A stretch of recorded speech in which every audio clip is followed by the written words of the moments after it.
Hello Mzansi, welcome to Mkosasa Mzansi. If today is your first time visiting this channel, please do the right thing and click the subscribe button, and also don't forget to smash the like button. Ulebu Emma is getting married again kesana today, the 9 times divorcee. Usakholelwe ethandweni, or even after divorcing 9 times uyobe sekashada kwesi-10 ke manje, and ujabule ongazuthi uyaqala nje ukushada. Ulebu has 60 years old, and he likes them a very young kesana, because siyambona ukuthi akadate nebantu labadzala, udeyithela nje nema-youngster, ubantu labasagqwele i-energy, bantu labasha, and nabo babonakala happy kushada naye, regardless ukuthi so divorce kwesi-9 bayangena nje bathi shiqe.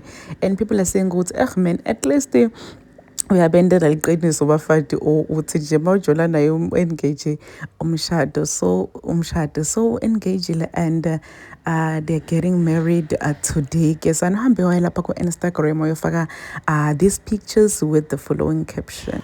Ubhale wathi, the day we stop believing in love and possibilities is the day we stop dreaming. Very grateful to find my dream come true and to begin this new chapter. Love always.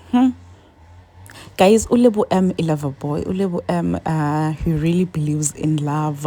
Ulebu as that person who say, oh, ngisho bangamgila how many times, ngisho bangadivorce how many times, ngisho ngabetha how many times, he still believes in love, because the day we stop believing in love, it's the day we stop dreaming.